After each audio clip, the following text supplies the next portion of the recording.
The cabin lights dimmed as the red-eye flight from New York to Los Angeles hit another pocket of turbulence, sending a shiver through the fuselage.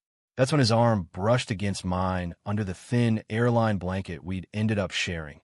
And in that single touch, something inside me cracked open that I'd spent years trying to keep buried. I jerked back instinctively, but the blanket stayed draped across both our laps, trapping the warmth and the unexpected spark. My name is Ethan Thompson, 28, marketing director at a midtown firm that prided itself on family values and long hours. I was supposed to be the guy with the perfect resume, the fiancé back home in Texas who my parents adored, and the future that looked exactly like the one they had planned for me. Instead, I was 30,000 feet above the Midwest, heart hammering for no reason I could name. The man beside me, Ryan Hayes, he'd said when we first sat down, didn't pull away. He just chuckled softly, the sound low and easy like he'd been expecting the jolt. "First time on a red-eye?" he asked, voice calm against the engine drone. He was maybe 32, dark hair a little too long for corporate America, camera bag wedged under the seat in front of him.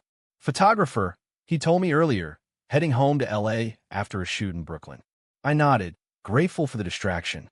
"Yeah, usually I fly daytime, but this conference couldn't wait." Another bump rattled the plane. The overhead bins creaked. Ryan shifted the blanket higher, covering both our arms without asking. "Cold up here at night," he said simply. I didn't argue. My own blanket had slipped to the floor during boarding, and the flight attendant never came back with a replacement. So here we were, two strangers sharing one thin scrap of airline fleece like it was the most natural thing in the world. We talked because the silence felt heavier than the turbulence. He asked about my job. I asked about his photos. He showed me a few on his phone, golden hour shots of surfers, city streets after rain, a quiet portrait of an older couple holding hands on a park bench. Something about the last one made my throat tighten. "That's my grandparents," he said quietly. 62 years. They still look at each other like that. I swallowed hard and changed the subject to the conference in LA, to the client pitch I was terrified of blowing. Ryan listened like he had all night, which technically he did. Hours passed. The cabin grew darker. Most passengers slept. I told him things I hadn't said out loud in years. How my parents still sent me Bible verses every Sunday. How Sarah kept talking about wedding venues while I kept pushing the date back. How sometimes I woke up at 3 a.m. feeling like I was living someone else's life. Ryan didn't flinch. He just said, "Sounds exhausting, pretending to fit a mold that was never yours to begin with." His knee brushed mine under the blanket. Neither of us moved it away. By the time the captain announced our descent into LAX, my pulse hadn't slowed. We exchanged numbers because he said he knew a great taco place near the conference center, and I said sure, why not? When the plane touched down, I stood up too fast, nearly tripping over my own bag. Ryan steadied me with a hand on my shoulder. "Take it easy, Ethan. LA's not going anywhere." I laughed, but it came out shaky. As I walked down the jetway, I could still feel the ghost of that shared warmth across my lap. And for the first time in my life, I didn't know how to label what I was feeling. Back in New York, the city felt louder than usual. My apartment in Hell's Kitchen smelled like the Thai takeout Sarah had left in the fridge before her own trip to Dallas for a bridesmaid dress fitting. I stared at the ring box on my nightstand and couldn't open it. Ryan texted the next morning, simple, no pressure, made it home. Hope the pitch went well. That taco spot still stands if you're ever out west again.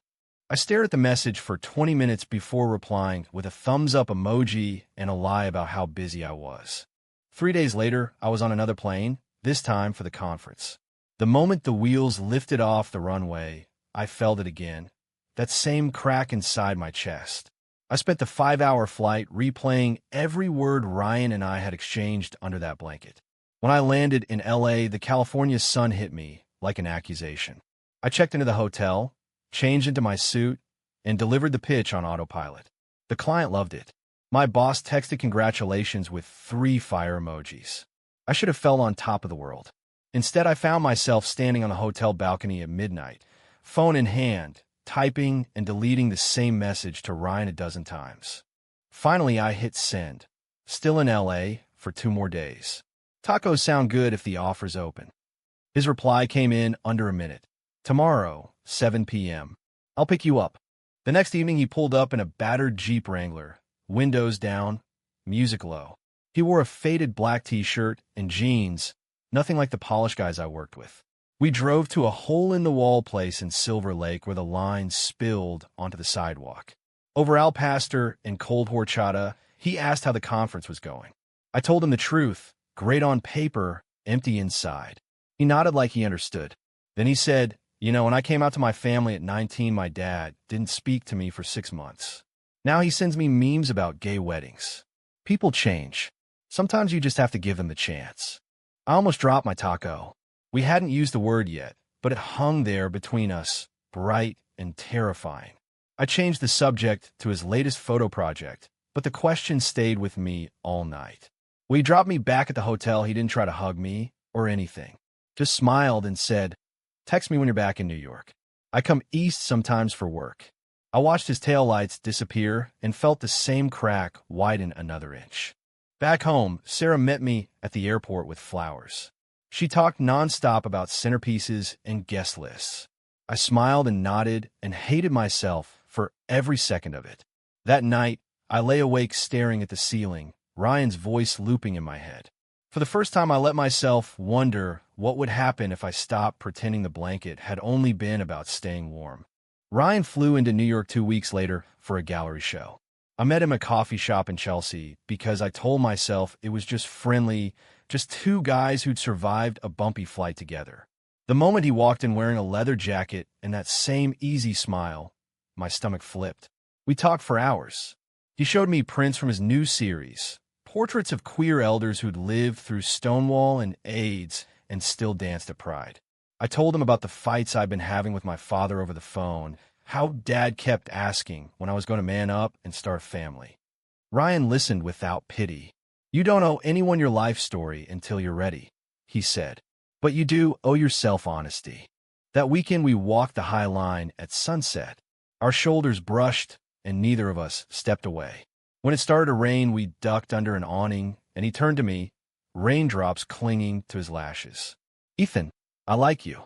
More than I probably should after one red eye and a few texts. But I'm not going to push. You got a whole life you're trying to hold together. Just know that whatever you decide, you're not alone." I wanted to kiss him right there in the rain. Instead, I stepped back and said I needed time. He nodded. "No anger, no pressure. Take all the time you need. I'll be here." The next morning, I called Sarah and told her I needed space. She cried. I felt like the worst person alive. That afternoon, I sat on a bench in Central Park and cried too, because for the first time, the word gay didn't feel like a foreign language. It felt like the first honest sentence I'd ever spoken to myself. Ryan and I started texting every day. Nothing heavy at first, just photos of sunsets he took, memes that made me laugh, updates on my pitch that actually closed the deal. Slowly, the conversations grew deeper. He told me about the boyfriend who broke his heart in college, about learning to love himself anyway. I told him about the nights I'd prayed it would go away, about the guilt that still sat heavy in my chest every time my mother sent me a text saying she was proud of the man I was becoming. One night, he called instead of texting. His voice was soft across the miles. "You don't have to figure it all out tonight, Ethan. But you do have to stop punishing yourself for feelings that were never wrong to begin with." I hung up and stared at my reflection in the dark window. For the first time, I didn't look away.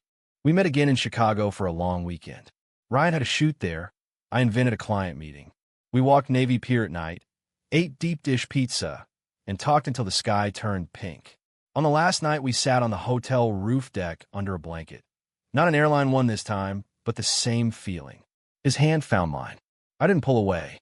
The kiss, when it finally happened, was gentle and terrified and perfect. No fireworks, just the quiet click of something finally sliding into place. Back in New York, I started pulling away from Sarah. She deserved better. The conversation was the hardest thing I'd ever done. She called me every name she could think of, and then she cried and said she'd always known something was missing. I hated that I'd hurt her, but the relief was bigger than the guilt. My best friend Marcus from college found out when he saw me and Ryan having coffee near my office. He cornered me later. "Dude, what the hell? You're engaged. Your parents are going to lose their minds." I tried to explain, But he kept shaking his head. This isn't you, Ethan. You're just confused. The betrayal stung more than I expected. Marcus had been my wingman through every breakup, every family holiday. Now he looked at me like I was a stranger. Ryan flew east again. We spent a week in my apartment cooking terrible stir-fries and watching old movies. Every night the blanket on the couch felt like coming home, but the cracks were spreading. My mother called crying after Marcus's mother told her something was off with me. My father left a voicemail that ended with, "We didn't raise you this way, son." I listened to it on speaker while Ryan held me. He didn't say anything. He just stayed. The breaking point came at Thanksgiving. My parents flew up expecting the usual holiday with Sarah. Instead, they walked in my apartment and found Ryan helping me set the table. The silence that followed was worse than any shouting. My father's face went red. My mother started praying under her breath. I tried to explain, but every word sounded like an excuse to them. "This is a phase," my father said. "You're throwing away everything we built for you." Ryan stood beside me the whole time, quiet and steady. When they left without eating, slamming the door so hard the pictures rattled I thought I might break. That night, Ryan booked me a ticket to LA for the next morning. "You need space from all of this," he said. "Come stay with me. No pressure. Just breathe." I went. For 2 weeks I slept on his couch, walked his dog, helped him edit photos. Slowly the weight on my chest lifted.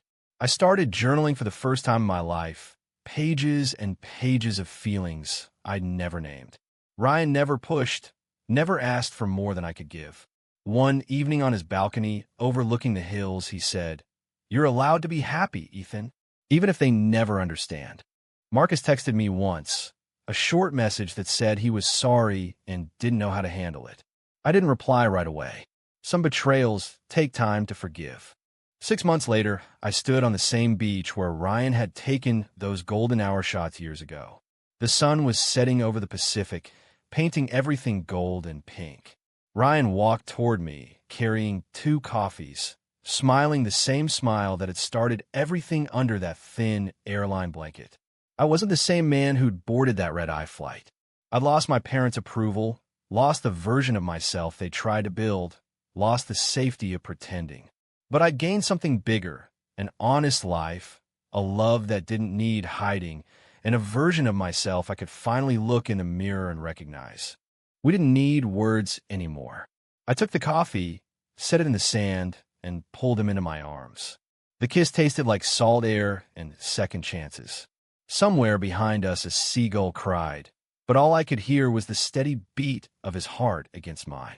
True or false? Hiding who you are protects the people you love?